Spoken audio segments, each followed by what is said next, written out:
1 Coríntios, capítulo 14. Você vai perceber que eu dei um salto, né? Nosso estudo da carta de Paulo aos Coríntios. Eu saltei o capítulo 11, parte do capítulo 11 e o capítulo 12, ou melhor, o 12 e o 13. O 11 nós vimos semana passada. Por quê? Porque Paulo faz um parêntese no argumento aqui, né? Você vai se lembrar, no domingo passado nós falamos sobre os dons espirituais no culto, não foi isso? Paulo deu uma lista de dons e orientando os coríntios, né, a maneira correta, a maneira certa, a maneira segundo a doutrina que ele havia ensinado àquela igreja, que realmente carecia de ser lembrada naquela igreja. O salto é porque nesse parêntese Paulo vai falar no capítulo 13. Na verdade ele não vai falar, mas ele vai escrever uma ódice ao amor, não é? O texto clássico que todos conhecem, ainda que eu falasse a língua dos homens e dos anjos, se não houver amor eu nada serei. E ele desenvolve então o que é tido como uma poesia da parte de Paulo em nome do amor. Por quê? Porque o problema, ou um dos problemas da igreja de Coríntio era a falta de amor, não é? Que estava sendo extrapolado nas divisões por causa dos líderes, né? Como sempre eu lembro a vocês, desde quando nós começamos a estudar a carta, que estava sendo extrapolado no tipo de liberdade que os coríntios gostavam de gozar, indo aos templos pagãos, participando de imoralidades, e que aqui também no capítulo 14 vai ser trazido, porque os dons espirituais na igreja eram algo que estava sendo usado também para causar divisões.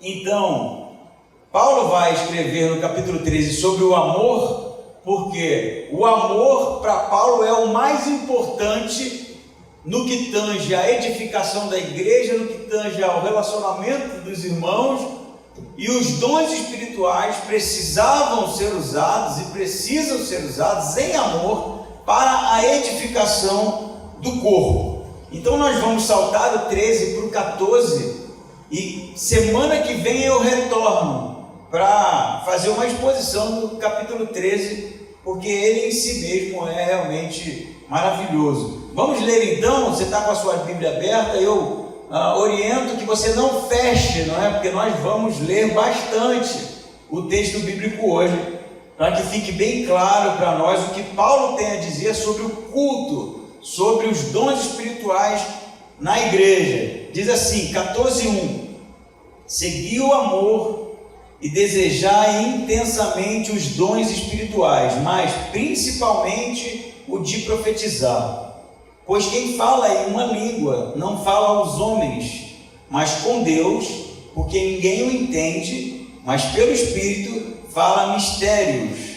Mas quem profetiza fala aos homens para edificação, exortação e consolação. O que fala em uma língua edifica a si mesmo, mas o que profetiza edifica a igreja. Gostaria que todos vós falasseis em línguas, mas mais que profetizasseis. Quem profetiza é maior do que o que fala em línguas, a não ser que o interprete, para que a igreja receba edificação. Pause a leitura, nós vamos continuar a leitura, mas porque é muito texto, então vamos por partes aqui. Você percebe já que no capítulo 14, versículo 1, Paulo já orienta para que a igreja busque ou deseje intensamente o amor, não é? Porque ele escreveu sobre o amor no capítulo 13. Então o amor aqui é o plano de fundo para os dons espirituais. O amor é o plano de fundo para que os dons sejam ferramentas usadas no culto para edificação.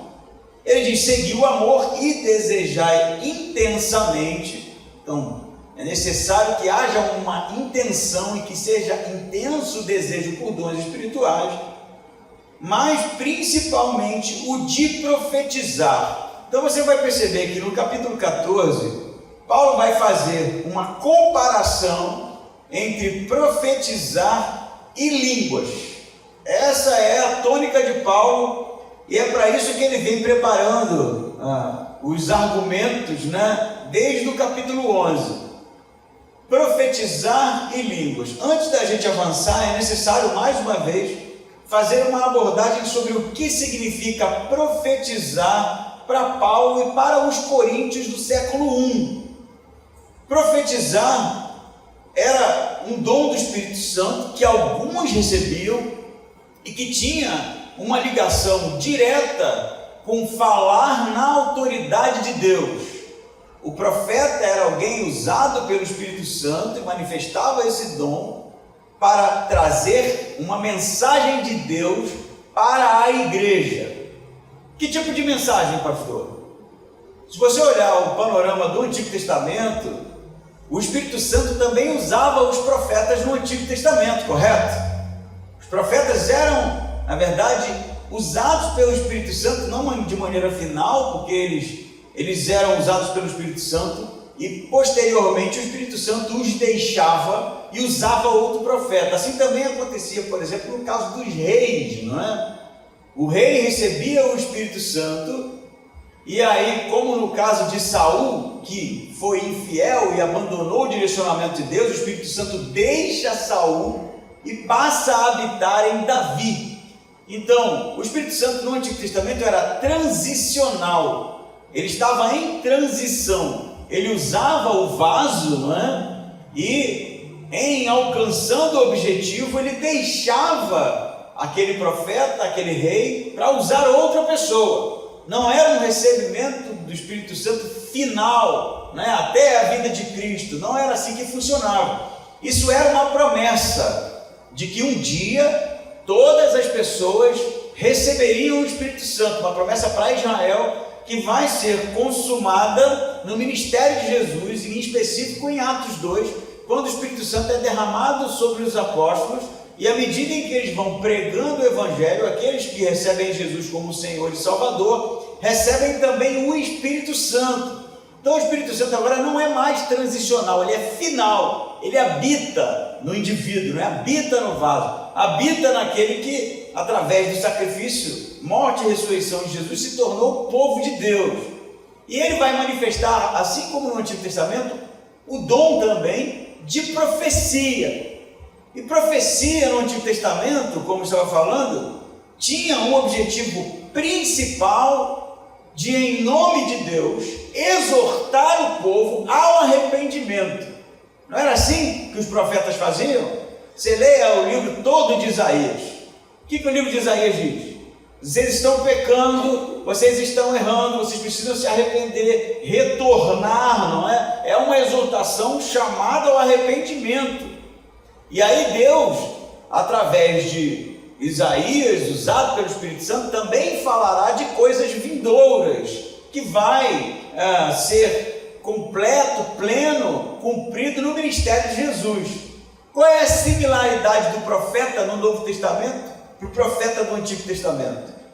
É praticamente a mesma coisa. O profeta era alguém usado por Deus para exortar a igreja, para realmente trazer à igreja o arrependimento, trazer à igreja o retorno, para que a igreja estivesse centrada no direcionamento de Deus. Ah, pastor, mas eles não falavam do futuro? Em alguns casos, sim. Falei, já citei o profeta Ágabo, não é? Que vai predizer uma fome em todo o mundo no seu tempo. E o texto de Atos diz que realmente isso aconteceu. Ágabo também vai dizer que Paulo, se fosse para Jerusalém, seria preso.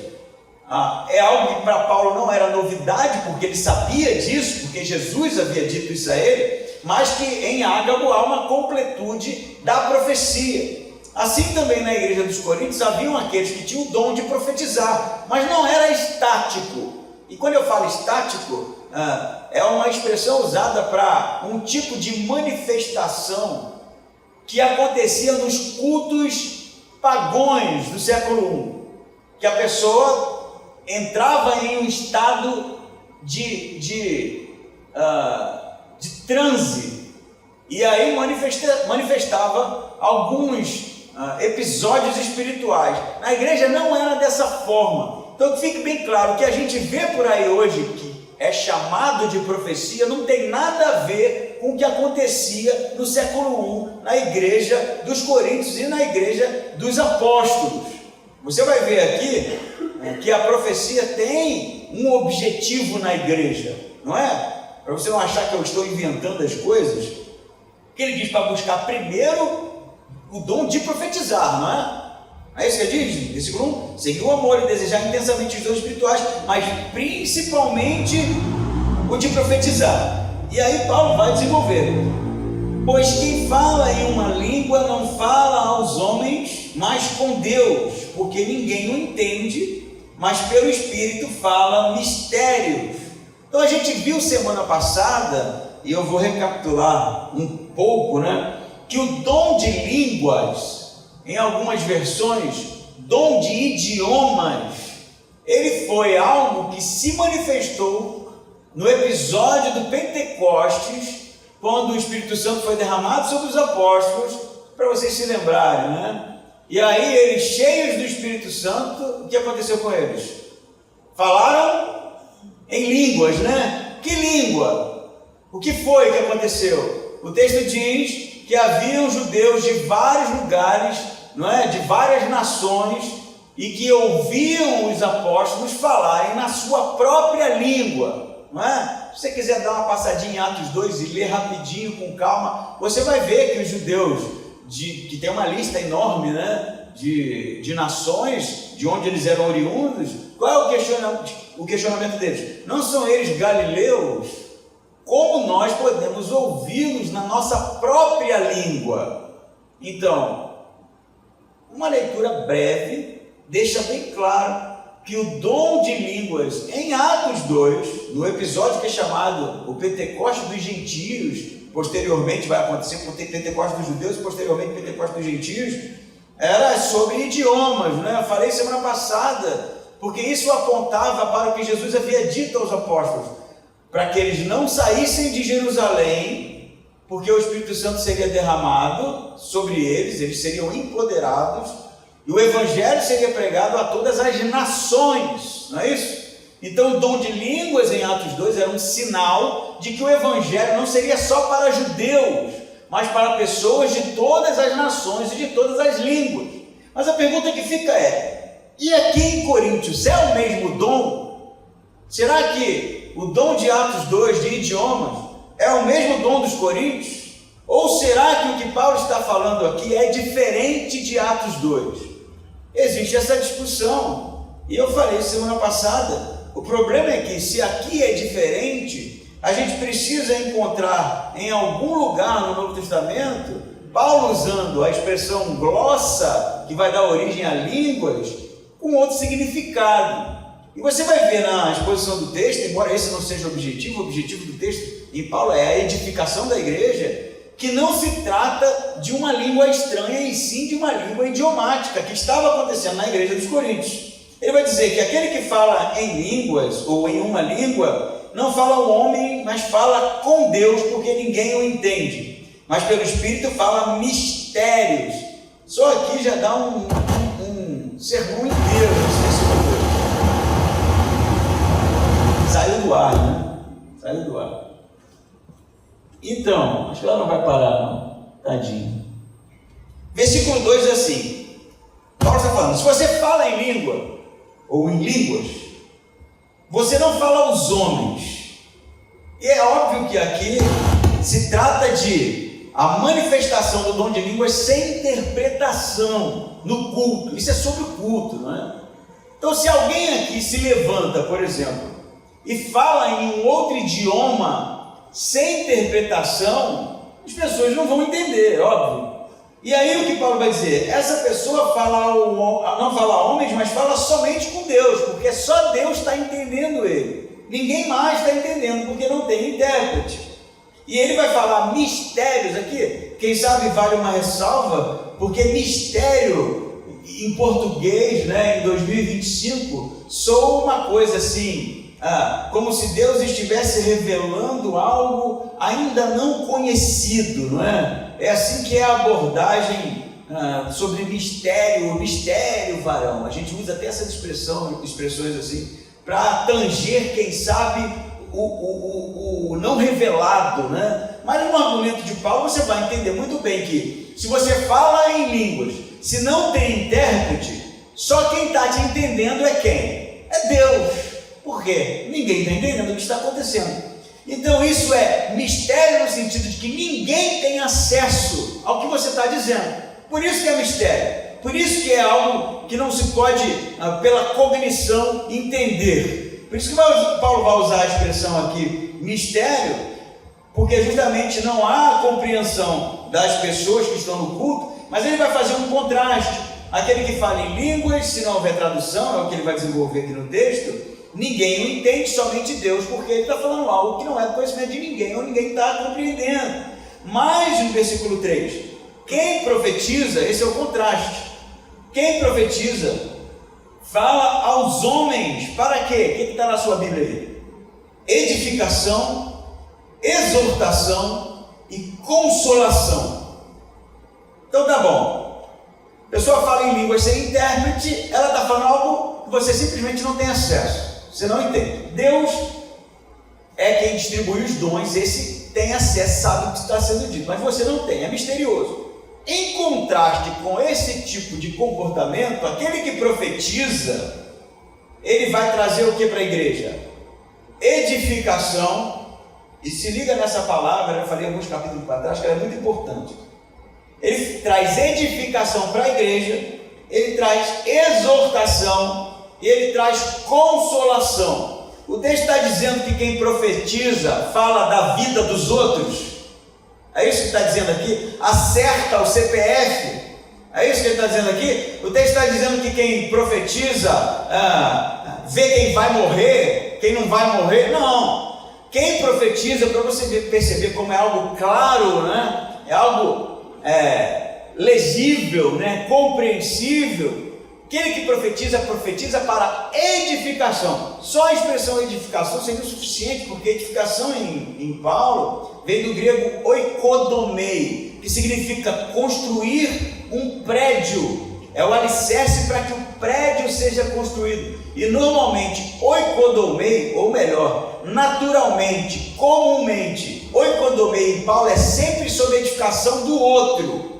É sempre construir um prédio no que tange a questão do conhecimento, no que tange a questão da palavra de Deus, do ensino. É sempre nesse sentido, sempre oikodomei é para edificação do corpo, edificação da igreja, edificação daqueles crentes daquele tempo. Então, se você profetiza para edificação deles, para que eles cresçam no conhecimento de Deus, para que eles cresçam na palavra de Deus, e também para exortação, como o profeta do Antigo Testamento.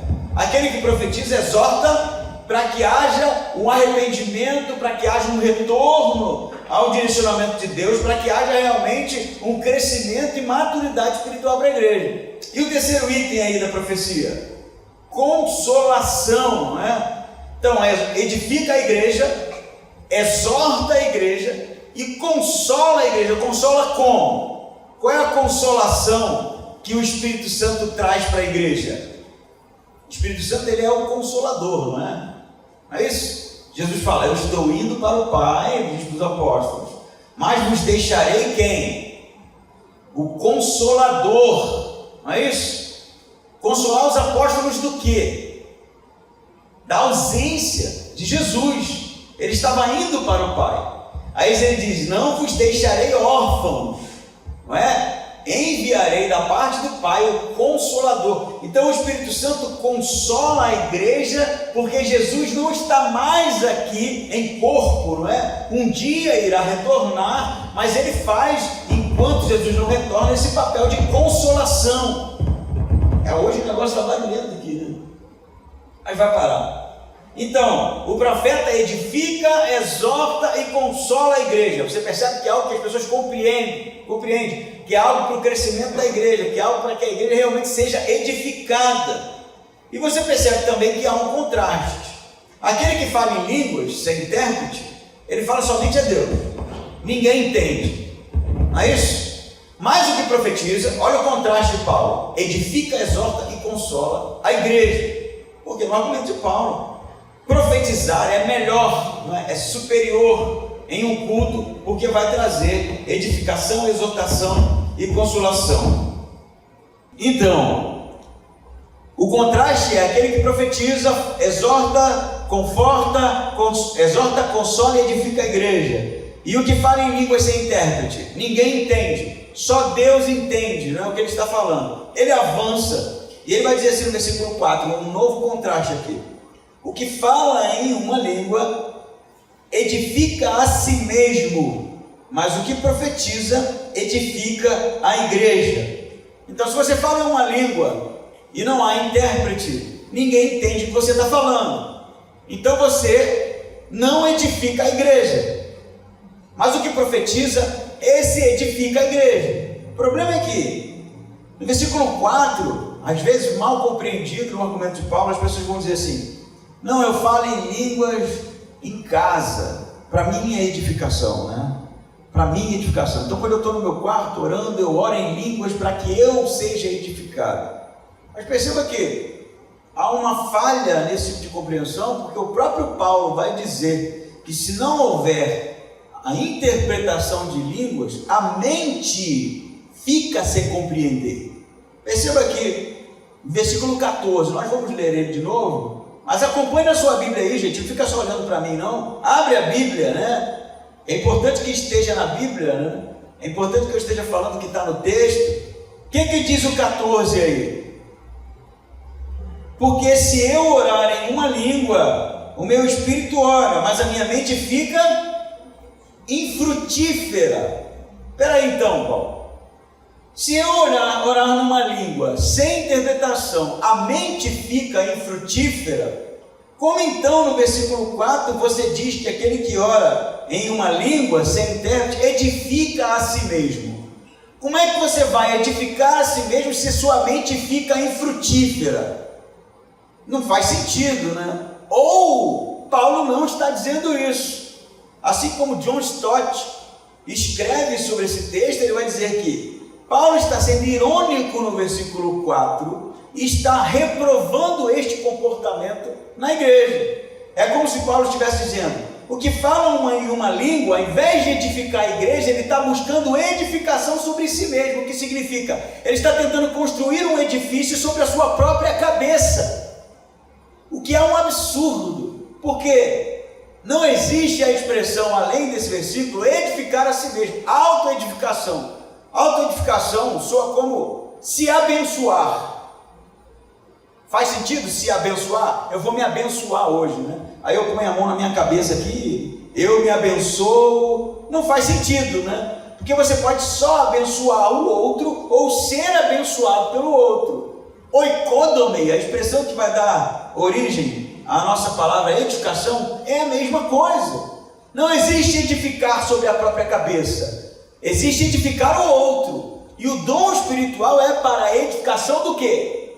Da igreja. Então Paulo está aqui contrastando, dizendo: se você fala em línguas, porque era um festival de falar em línguas na igreja dos Coríntios sem interpretação, se você fala em língua, ao invés de edificar a igreja, você está construindo um alicerce e um prédio sobre a sua própria cabeça, porque ninguém está entendendo. Mas, vai dizer Paulo, o que profetiza, edifica, esse sim, edifica a igreja. Ah, eu não concordo, pastor. Eu não concordo porque eu falo em língua para minha edificação.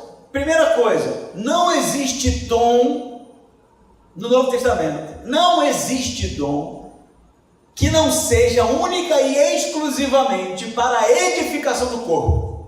Não existe. Se existe, mostra-me um texto, por favor. Porque não tem.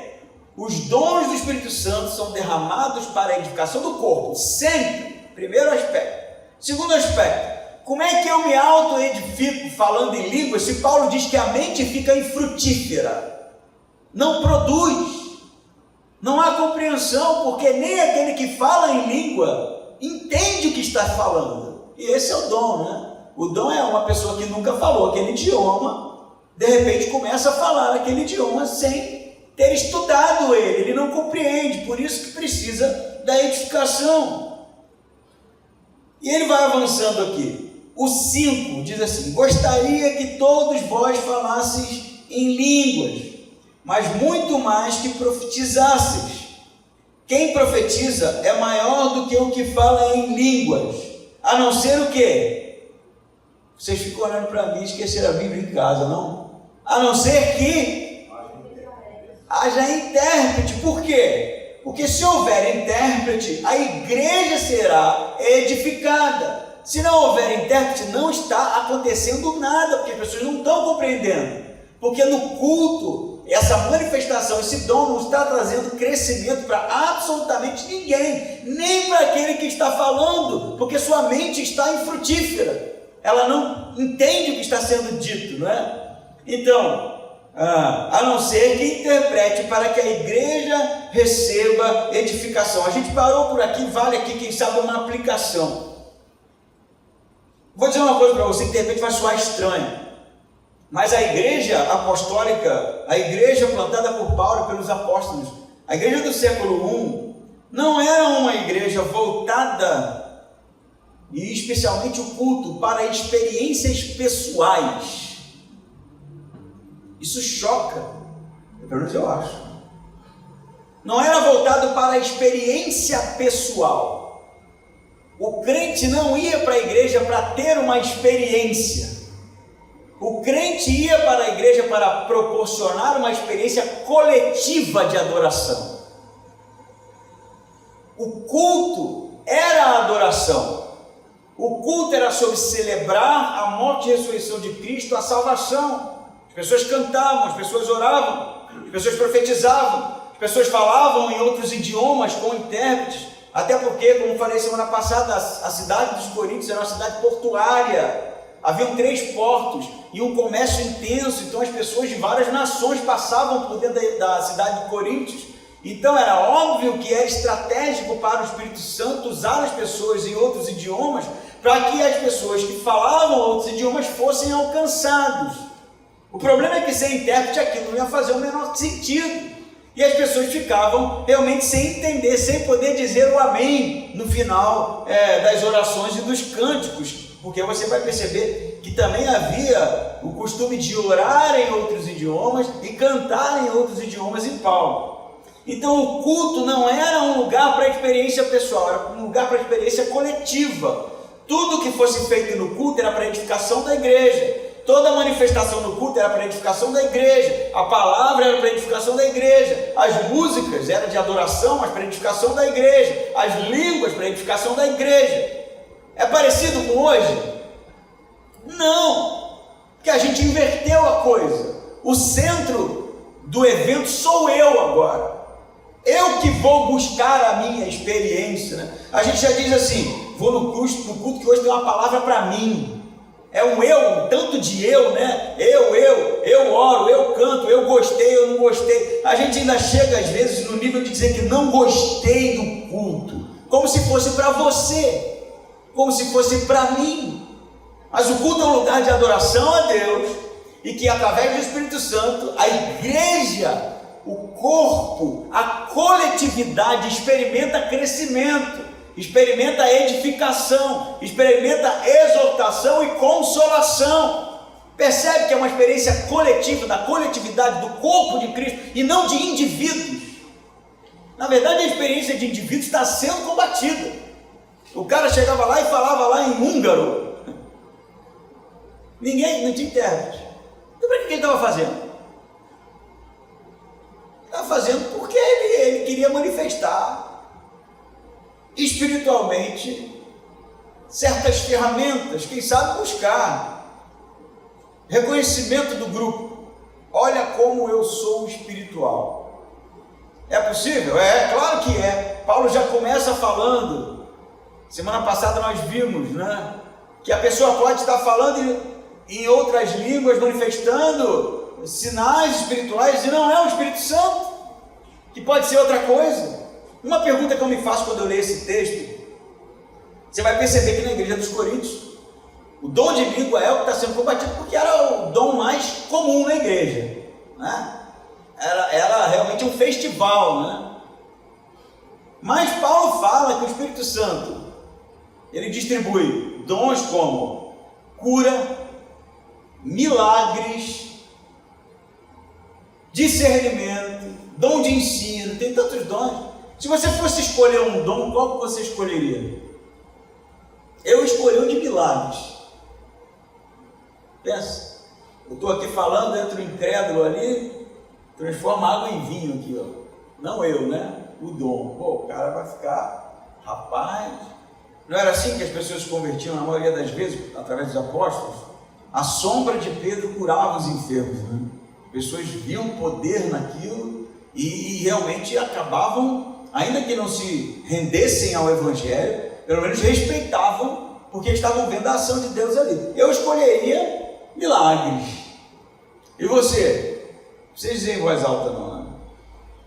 Porque existem dons realmente que são, assim, poderosos, né? Por que os coríntios escolhiam línguas? Pensa aí, se Paulo fala, buscai com zelo os melhores dons, pô, tem um leque fantástico para eu buscar, né? Queria não, Renato, dom de milagre? Acabou a gasolina, tu orava aqui, ó, pum, carro cheio de gasolina, voltou a andar. Olha quanta coisa legal que dá para fazer. Mas por que os coríntios buscavam o dom de línguas? E o dom de milagres, o dom de cura não era tão relevante naquela igreja? Eu te digo, Paulo já começa o capítulo 10 falando isso.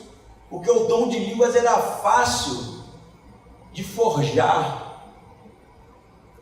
Era fácil. Era só falar. Será que parece com alguma coisa que a gente vê hoje? Não?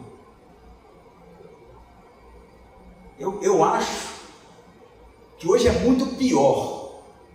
Porque no século I eram idiomas. Hoje não é nada.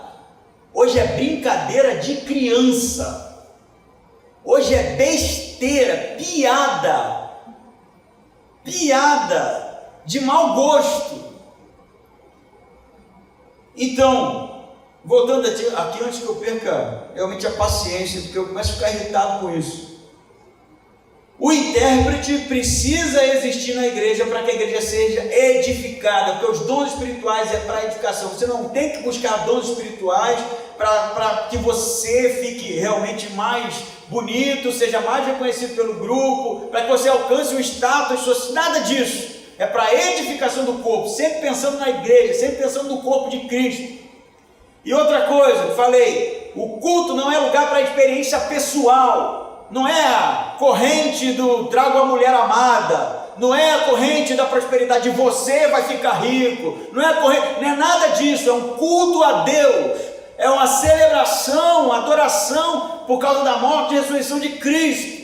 E aí tudo que acontecer nesse culto, tudo que tiver acontecendo nesse culto, trará edificação para a igreja, crescimento, amadurecimento e espiritualidade real construída, séria e não presepada. Amém? Amém. Pouco amém aí. Amém é línguas, tá? É hebraico. Vocês podem dizer porque a gente sabe o significado. Amém? Amém. Mas Paulo não acabou não. Vamos continuar orando, ou melhor, lendo em oração, né? Versículo 6 diz assim: ora, irmãos, se eu for até vós falando em línguas, que benefício eu vos trarei, se não vos falar por meio de revelação, ou de conhecimento, ou de profecia, ou de ensino? Olha que interessante. Você sabe que no versículo 6, todas essas expressões têm o mesmo significado? Paulo só está enriquecendo aqui. Revelação, a revelação hoje em dia, quando fala revelação, Jesus, o que vem na mente da gente, né, assim, de perder realmente a paciência, porque é só besteira, né? Revelação, vejo na tua vida, revelação, está acontecendo isso contigo, não é nada disso. Revelação para Paulo é igual a conhecimento, que é igual a profecia, que é igual a ensino. Se eu for até vocês, Paulo vai dizer para os coríntios, falando em línguas, sem interpretação, de que proveito vai ser? Nenhum. Não é? Que benefício trará? Nenhum. A não ser que eu vos fale por meio de revelação, ou de conhecimento, ou de profecia, ou de ensino. Que foi isso que Paulo fez, né? Paulo, quando esteve na cidade, ele evangelizou e ensinou, não é? Isso que Paulo fez. Que revelação que Paulo trouxe? Que revelação que Paulo trouxe? A revelação do Evangelho, de que Jesus era o Filho de Deus, morto pelos nossos pecados, que ressuscitou no terceiro dia, né? É claro que Paulo traz outros conteúdos, como por exemplo, o que vai acontecer com o corpo depois que morremos, né? A transformação do corpo, e todos esses elementos escatológicos, apocalípticos, que são do campo da revelação. Mas perceba que é sempre no sentido de ensinar, não é? Não é nada, vejo na tua vida uma mulher loura, vejo na tua vida sei lá, vai ganhar na loteria, né? Vai ganhar na cena acumulada, que nem as pessoas fazem por ele, não tem nada a ver com isso. O que proveito terá, a não ser que eu vá até vocês com revelação, ou conhecimento, ou profecia, ou ensino. Continuar a leitura no versículo 7 aí, diz assim: o mesmo acontece com as coisas que não têm vida e emitem som, como a flauta e a harpa. Se não formarem sons distintos, como se saberá o que se toca na flauta e na harpa? Aqui você já entendeu a metáfora, né? Paulo vai usar dois instrumentos, flauta e harpa. Se esses sons não forem sons distintos, sons compreensíveis, que diferença vai fazer usá-los? Eu passei por uma experiência interessante, lembrei disso agora. Assim. Eu era bem mais novo e estava numa pracinha com um violão esperando um primo. A gente tinha marcado de ficar tocando violão lá e ele não tinha chegado, eu estava sozinho lá. E aí parou um cara. E aí, tudo bem? Tudo bem? Pô, violão legal, hein? Posso tocar uma? Pode? Aí ele pegou o violão da minha mão. E ele não sabia tocar. Isso é engraçado, porque eu lembro disso até hoje.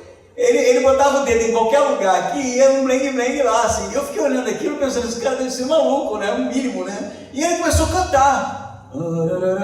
Aí eu fiquei aqui, cara, olhando, pensando, olhei o cara, aí quando ele terminou, eu falei assim, duas opções, eu falei pra ele, ou você está me zoando, ou você é maluco, porque você não sabe tocar. Ele falou, não, eu sei sim, que tem um tempo que eu não treino. Não fazia sentido aquilo. Os acordes ali não existiam, o som era confuso, não estava tocando o instrumento. Você vai entender que o que Paulo está dizendo é isso. Qual é o sentido de executar um instrumento, seja flauta, seja harpa, se não há compreensão do que está sendo executado? É óbvio que ele está usando isso como uma metáfora para línguas sem interpretação, é uma confusão, não há realmente a compreensão. E aí vai de novo aqui usar outra metáfora, no 8, diz assim, porque se a trombeta tocar de modo incerto, quem se preparará para a batalha? E no mundo antigo era assim, não é? Na Idade Média também. O exército estava lá preparado para a batalha e os que tocavam os chofás, as cornetas, tinham toques específicos para avançar, para recolher, para fugir, para estratégia. Cada toque era um comando para o exército. E você já entendeu a metáfora?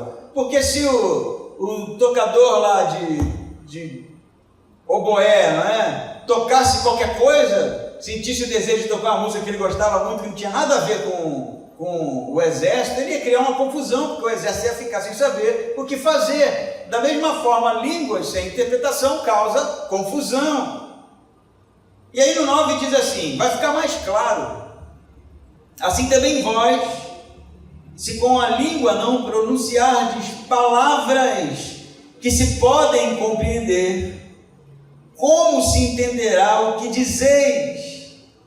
Pois estarei como que falando ao vento. Perceba que mudou de autoedificação para falar ao vento, falar a esmo. Percebe isso, né? Que Paulo, na verdade, está combatendo. E aí ele diz mais assim, versículo 10. Por exemplo, há muitos tipos de línguas no mundo, ou vozes no mundo em algumas versões, e nenhuma delas sem sentido. 11 diz assim, se pois eu não souber o sentido da língua, olha o exemplo, gente, para mim isso é tão claro como a água, né? Tão cristalino como a água.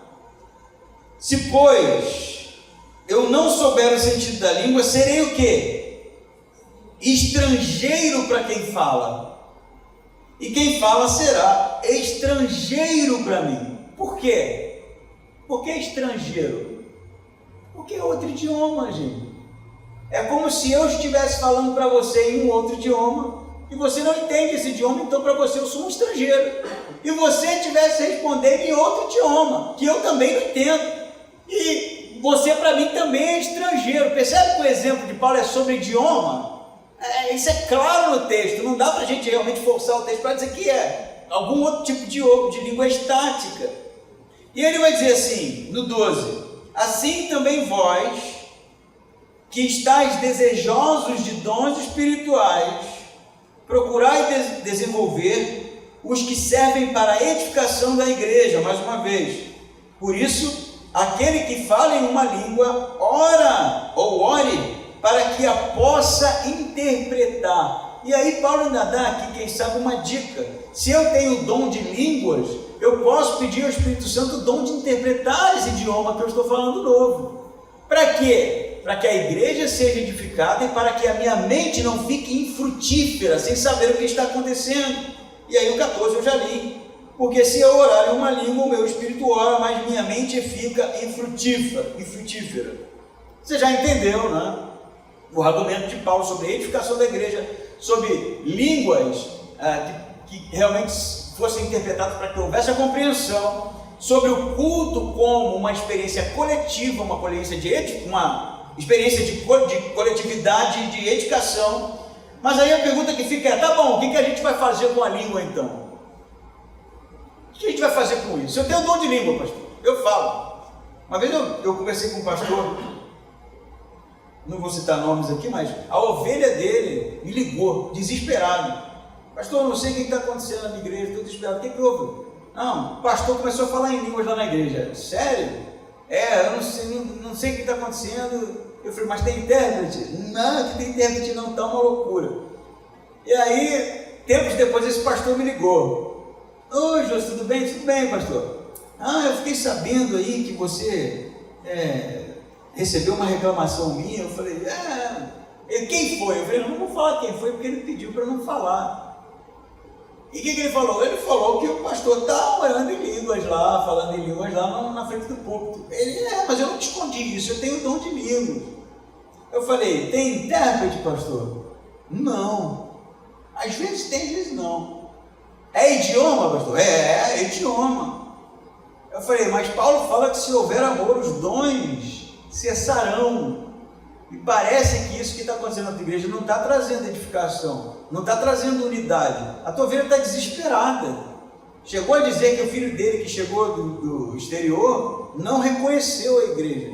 Então, independente do tipo de experiência que estava acontecendo lá, não estava edificando ninguém, não estava ajudando em nada aquela igreja.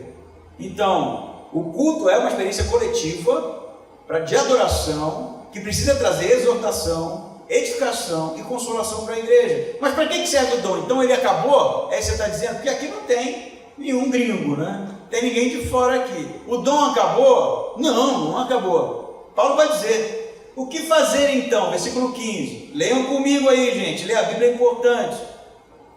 Orai com o Espírito, mas também com a mente.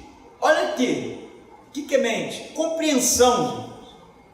Você ora no Espírito, e o Espírito aqui é línguas, tem ainda o mesmo significado. Você ora em línguas, mas também com a mente. Então você precisa interpretar para que haja compreensão do que você está dizendo.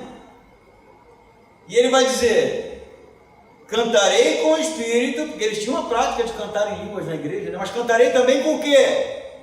Com a mente. Precisa haver compreensão. Isso é bem interessante, embora não seja utópico, A gente, às vezes, escolhe os cânticos, as músicas, com base naquelas que a gente gosta mais, que tem a melodia mais bonita, que tem o que a gente acha tão belo.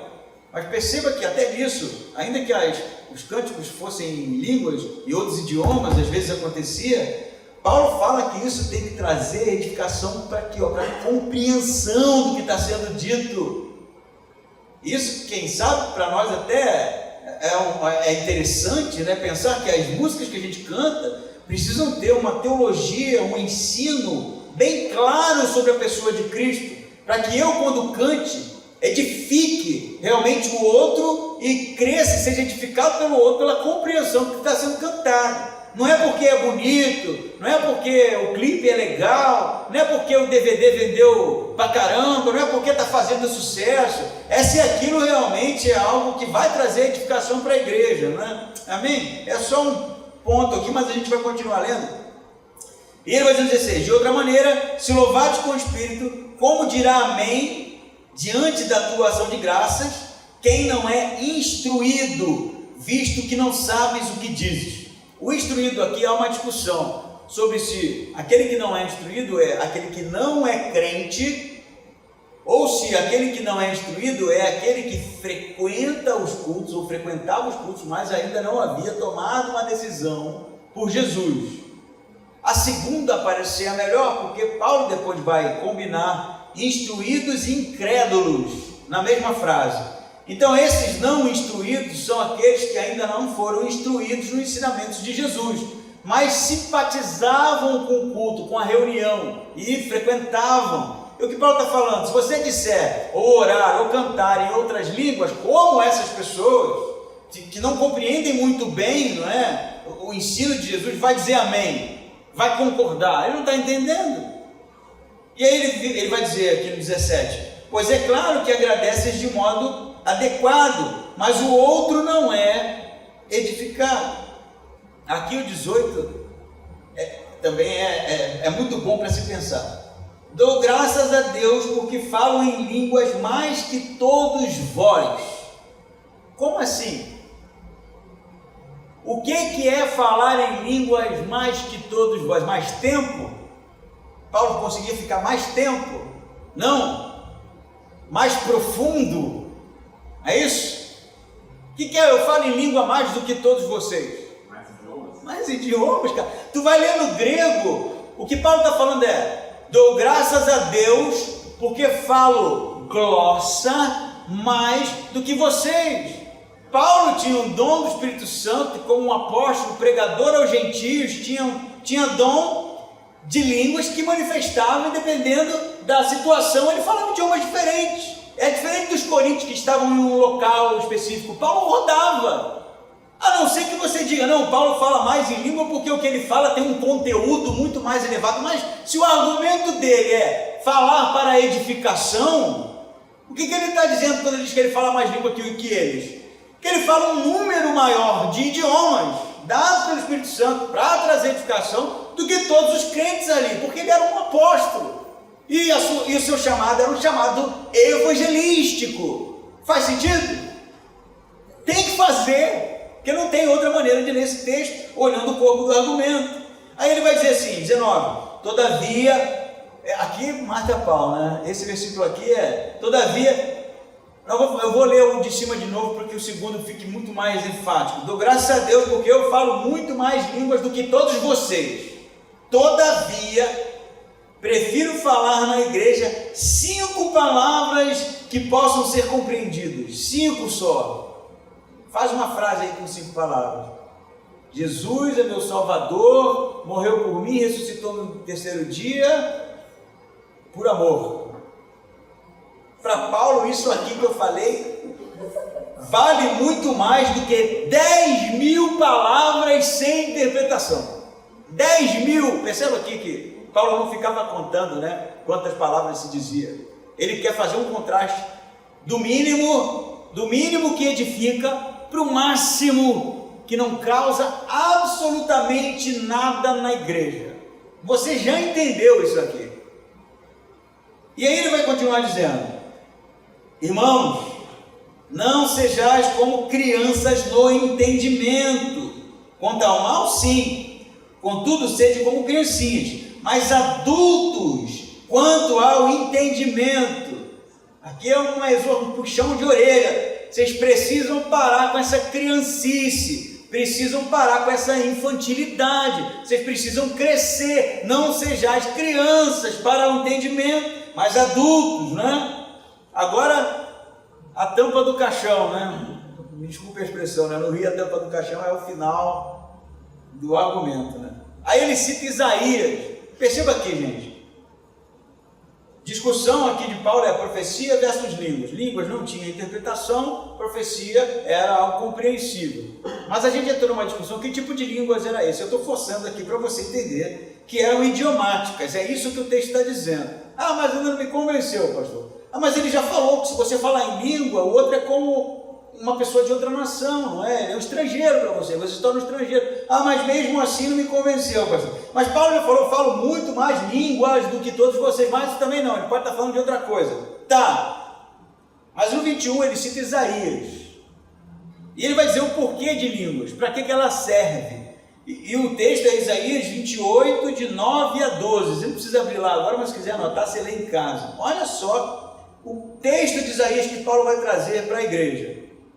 Está escrito na lei: falarei a este povo por intermédio de homens de outras línguas e por meio de lábios de estrangeiros, mas nem assim me ouvirão, diz o Senhor. Eu vou ler de novo. Está escrito na lei: falarei a este povo por intermédio de homens de outras línguas. Está escrito língua de anjo aí? Não, né? Está escrito línguas misteriosas do além? Não. Está escrito o quê? Falarei a este povo por intermédio de homens de... o quê? Não entendi. Outras línguas. Por intermédio de lábios de estrangeiros. Mas nem assim me ouvirão, diz o Senhor. Caramba!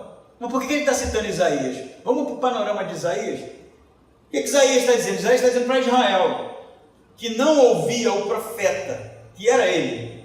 Deus falava para que eles se arrependessem, falava para que eles abandonassem a idolatria, chamava ao arrependimento, exortava eles não ouviram. E aí o que Deus vai dizer? Ah, é? Falarei por intermédio de homens de outras nações, que são os assírios, que iriam levar Israel cativo para as outras nações, para a Babilônia, para a Síria, não é isso? Então, porque eles não estavam ouvindo a voz de Deus, eles iriam ter que ouvir vozes de outras nações, porque esse seria o juízo de Deus sobre Israel. Entenderam o panorama de Isaías? Vocês não querem me ouvir? Ah, então vocês vão ouvir pessoas de outras nações. Esse é o meu juízo sobre vocês. Vocês vão ser levados cativos, né? Escravos. Entenderam, né? Ah, mas não tem nada a ver com o texto, pastor. Então vamos ver o 22. Desse modo, as línguas são um sinal para os crentes? Não. Ah, não, pera aí, pastor. A língua não é um sinal para os crentes? Eu não falo em língua para que o outro... Não, filhão. A língua não é um sinal para os crentes, mas para os incrédulos. Porque assim como ele citou Isaías, as pessoas ouviam a pregação do Evangelho e não se convertiam, e as línguas eram uma manifestação do juízo de Deus, de que todas as nações ouviriam e não teriam desculpas depois para dizer que não foram evangelizados, que não foram alcançados pelo Evangelho. Percebe? A língua é um idioma usado por Deus, pode ser usado para edificação, mas o fim da língua é o evangelismo, é o juízo de Deus. Ou a pessoa recebe Jesus ou ela entra na fila daqueles que serão julgados, porque o evangelho foi algo tão expansivo, a ponto inclusive de ser falado, ensinado, pregado na língua do outro, sem que eu soubesse. Então não tem desculpa. A língua não é um sinal para o crente, e sim para os incrédulos. 23, vou acabar já. Se pois toda a igreja se reunir num lugar e todos falarem em línguas, e entrarem pessoas não instruídas, aqueles que frequentavam, mas não eram ainda convertidos, ou incrédulos, por acaso não dirão que estáis loucos? Então, perceba aqui, a língua não é um sinal para o incrédulo, se ela não for interpretada, porque o incrédulo não entendeu nada, então tanto faz, né? Ela precisa ser interpretada para que ele entenda a mensagem do Evangelho, para que ele entenda que ele é pecador, para que ele entenda o sacrifício de Cristo, para que ele entenda inclusive o risco de juízo. Mas se não houver intérprete, nem para isso ela está servindo, porque eles vão achar que vocês estão malucos. E aí, lembra de Atos 2 de novo? O que aconteceu? Os apóstolos falavam em outras línguas, as pessoas ouviam na sua própria língua, e outros diziam o quê? Estão loucos. É isso que eles diziam? Porque esses não estavam entendendo, porque realmente não estava ali dentro do conjunto de idiomas que estavam sendo falados ali. Mesma coisa aqui, no sentido de que, se vocês não estiverem interpretando o que vocês estão dizendo, eles vão entrar, não vão ser evangelizados, não vão ter acesso ao que vocês estão falando e vão dizer, vocês estão malucos, a gente não está entendendo nada. 24. Mas se todos profetizarem, e alguma pessoa incrédula ou não instruída entrar, será por todos convencida de seu pecado e julgada. 25. Os segredos do seu coração se tornarão manifestos, e assim, prostrando-se com o rosto em terra, adorará a Deus, afirmando que de fato Deus está entre vós. Amém, irmão? Desculpe-me a extensão, é muito texto, né? Em casa eu fiquei pensando como seria a melhor maneira de expor esse texto, mas realmente não dá para picar isso aqui e trazer só um pedacinho do argumento, porque Paulo não respira. O que a gente pode tirar de ensinamento aqui, de edificação para a igreja? Primeiro aspecto, seguir o amor. Paulo começa assim: os dons espirituais, eles são para edificação em amor.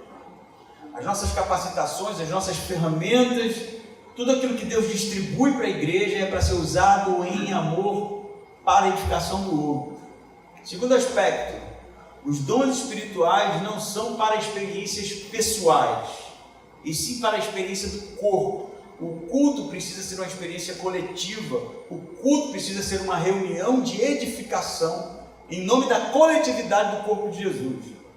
A gente não vai para o culto para a gente absorver coisas simplesmente, como está acontecendo aqui agora. Eu estou falando, você está ouvindo, não pode se limitar a isso. Tudo isso que está acontecendo aqui precisa ser para a edificação do outro, para a edificação do corpo, para o crescimento mútuo. Terceiro aspecto, tá bom, eu tenho dom de línguas, para que ela serve? Ela serve para o juízo de Deus, para o evangelismo. Ah, mas não tem ninguém aqui em Timbó que fale outro idioma. Então, filho, busque outro dom, porque esse não vai ter valia, não vai funcionar. Ah, mas eu acho tão bonito. Mas não é sobre achar bonito, é sobre trazer edificação para a igreja. E em último lugar, Paulo vai dizer: busque com zelo os melhores dons, para que, sendo usado no Espírito Santo da maneira correta, tanto o indouto quanto o incrédulo, ao adentrar nessa reunião, compreenda a mensagem de Cristo e se arrependa dos pecados e se converta e adore a Deus. Amém? Vamos ficar em pé e orar.